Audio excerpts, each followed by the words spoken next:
Assalamualaikum warahmatullahi wabarakatuh. Halo semuanya. Pada video kali ini saya akan sedikit sharing tentang kebijakan diplomasi masker China di kawasan Asia.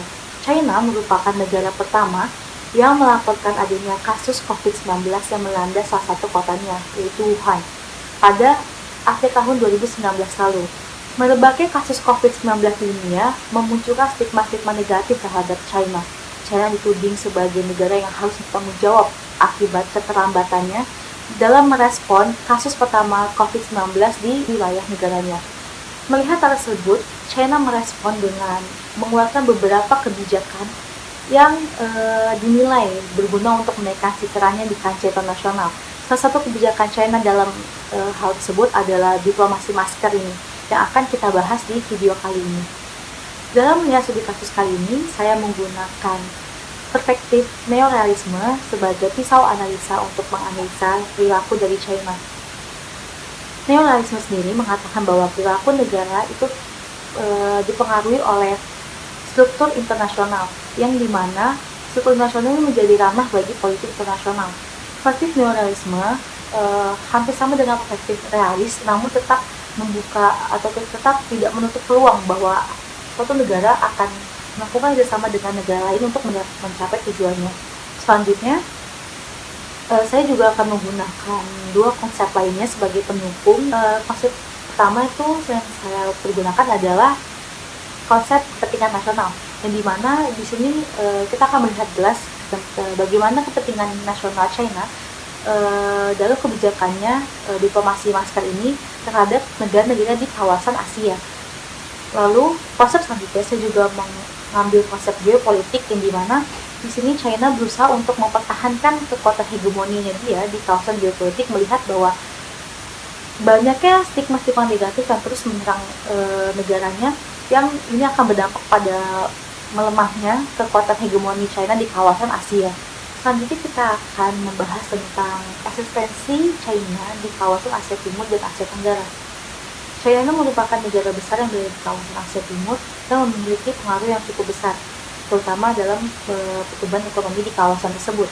China juga tergabung ke dalam kerjasama ekonomi antara ASEAN dengan negara-negara Asia Timur, yaitu disebut dengan ASEAN Plus 3 bersama dengan Korea Selatan dan juga Jepang.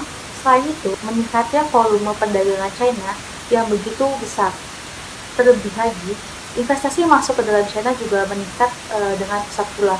Hal ini mengakibatkan China mampu bersaing secara ekonomi dengan negara-negara besar lainnya seperti Amerika Serikat. Dengan munculnya China sebagai kekuatan ekonomi baru, sedikit mengkhawatirkan negara-negara di kawasan Asia Timur yang merasa terancam akan hegemoni China yang mulai menguat di kawasan tersebut. Diplomasi masker ini, menurut para ahli, merupakan cara China untuk memperbaiki citranya di kancah internasional yang terus mendapatkan stigma-stigma negatif dari berbagai negara.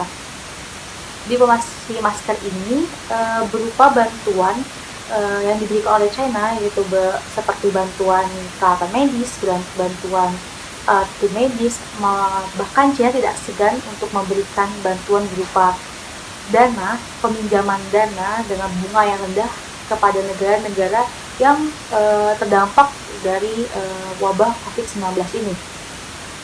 Upaya-upaya terus dilakukan oleh China dalam memperbaiki citranya di kancah internasional terus dilakukan hingga saat ini. Bahkan China telah mengirimkan bantuan medis dengan dalam jumlah yang besar kepada negara-negara di kawasan Asia seperti Indonesia, Malaysia, Filipina, Pakistan.